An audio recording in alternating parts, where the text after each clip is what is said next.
Now, a lot of people, they have sort of their income, right? They have this money coming in the front door, and they're worried about what are called small money problems, right? Like, this is stuff like, should we get the $4 groceries or the $2 groceries? Should we get the 50-cent groceries or the 30-cent groceries?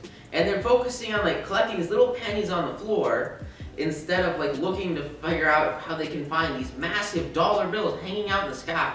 Now, Buffett, he started out, like, literally decades ago. He's up there for sure.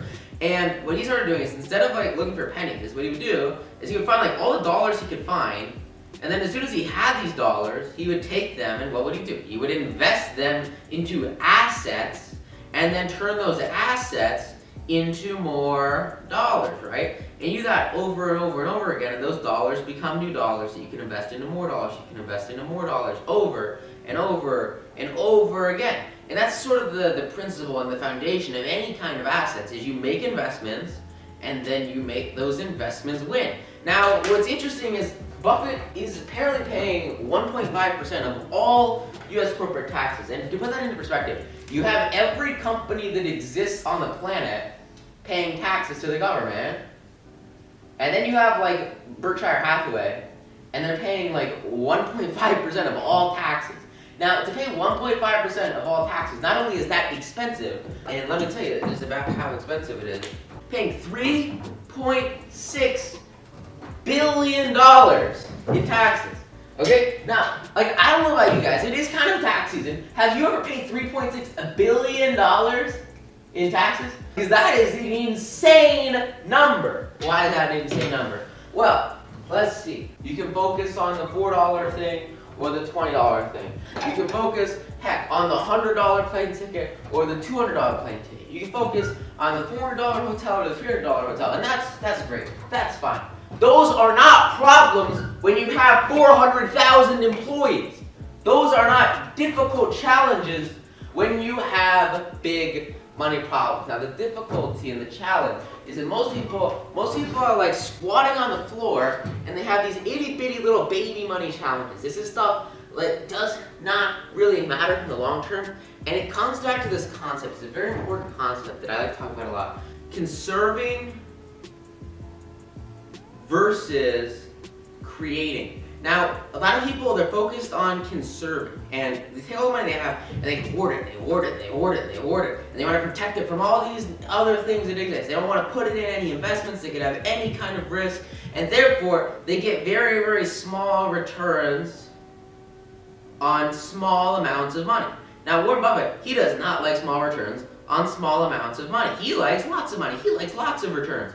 And so when he was young, what did he do? He started buying gumball machines over and over and over again. And he wanted to get so many gumball machines that he would control the entire gumball machine market. And then all of the local hairstylists would have one of his machines sitting inside of their like little hairstylist place. And he put all these machines all over his town when he was growing up. And he made a freaking fortune. Why? Because he invested in big money things. He wasn't worried about what candy bar he was going to get that week. He wasn't worried about what comic book he was going to get that week, because he had all these assets. Like, he was going to have income and cash flow that would enable him to buy like 50 times whatever he wanted that week in junk, because he spent just a little bit of time at the beginning investing in not junk, investing in assets. These assets allow him to have an income and allow him to have cash flow that lets him spend money on crap that he doesn't care about, and on crap that doesn't matter. He can buy whatever he wants. The reason he can buy whatever he wants is the same reason he's paying 1.5% of all US corporate taxes, which is literally $3.5 billion. It's because he has the most assets out of like almost anyone on this planet. And that is when you get into this idea of creating. When you create, you focus on an abundance of wealth. When you create, you focus on an abundance of wealth, right? And when you create abundance, what you do is you turn what you have into more, and you turn that more into more, and you repeat the process. And all of a sudden, there's so much in excess, so much more, that you can afford to go out and hire all those employees and acquire all those companies. He acquired like literally so many companies. Why? Because they're assets to him. He's just buying up all these bakeries, buying up all these local businesses, buying up all this real estate. Just like he was buying up gumball machines when he was like 12. biggest difference, he's a little bit older now, he's got more zeros on the end of his bank account. When he was 12, he was paying taxes, I hope he's paying taxes, on like the income he was generating. He wasn't paying 1.5%, he might be paying like 0.0015%. And over time, what did he do? He created more, and all he had to do was multiply by 10, now he's paying 10 times more. Multiply by 10, now he's paying 10 times more. Multiply by 10, now he's paying 10 times more. Now a lot of people, they see this, and they think, why would you want to pay more taxes? And I ask you, if you're getting 10 times more income, would you happily pay 10 times more taxes? If it's like 10 to 20 to 30% of what you make. Like, of course, right? If you can go from $1 million a year to $10 million a year, and go from paying $500,000 in taxes to $3 million in taxes, or $4 million in taxes, or $5 million in taxes, would you do that? Like, of course, right? If you could go from $100 million a year to $1 billion a year, would you pay an extra $500 million a year in taxes? Of course, right? And most people, they're so worried about like not paying those taxes or like avoiding like this little tiny thing that they don't actually worry about investing the money that they do have left over at the end of the day. And instead they're super focused on like conserving.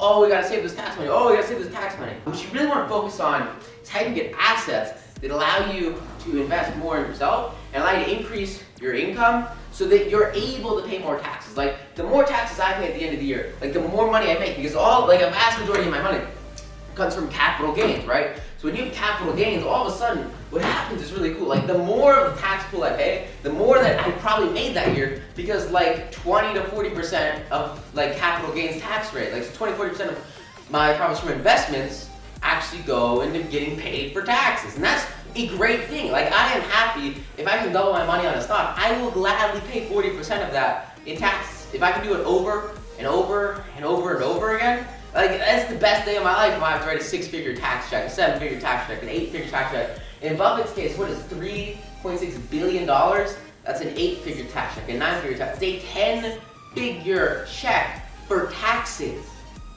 Do you think he's making more than 10 figures? Yes or no? The answer is clear. Obviously, if you have that much to pay in taxes, your income is way above it. 24 billion to be exact, almost 10 times more. Not exactly, but almost. How does he do that? Well, pretty basic. You have a company, and then you can just expense away all the crap that you don't want to pay for. And like, as soon as you do that, all of a sudden you have a much lower tax rate, because you can spend your money first, and then pay taxes on what's left over. And like, the more money that's left over, the more tax you're gonna have to pay, but also the more money that's left over.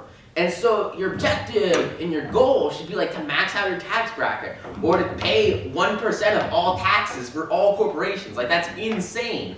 And again, it all comes from this idea of just expanding and being totally okay with what it's gonna cost you to expand, and then ignoring those costs to all extent possible. I know right now, like, tons and tons and tons of my cash flow from all my companies is going to like editing videos for you guys, because you guys are the coolest.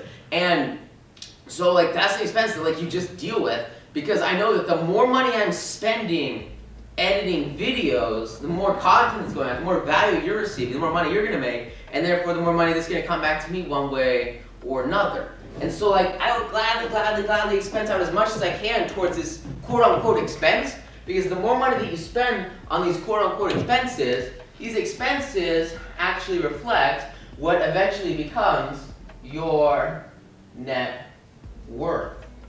And then, all of a sudden, what happens?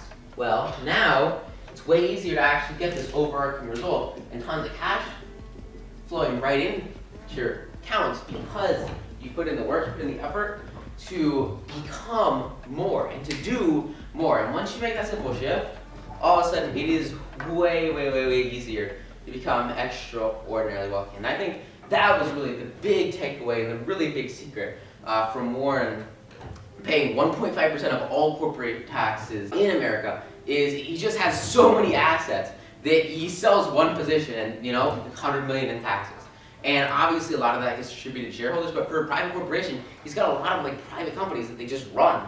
They're then turned into public companies through Berkshire, and it just freaking works. And I think that's where the big differentiator here is, that you see these people that have massive amounts of wealth. It all really comes from them having assets. But I want you to remember, like, this didn't come overnight. When he started off for like 55 years ago, which is crazy long time ago. Basically, Berkshire was like losing money. It says here for almost a decade. They didn't make any money.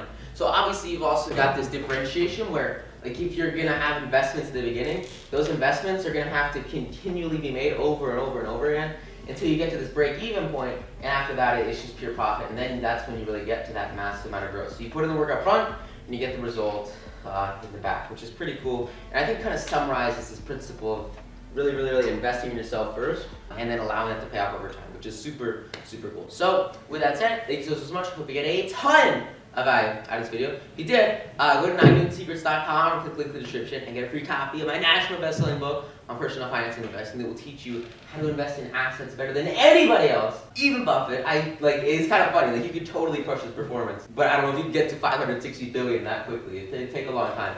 But if you're into assets, that will change your life. It's amazing. So with that said, thanks so much, and I'll see you guys in the next video. Bye.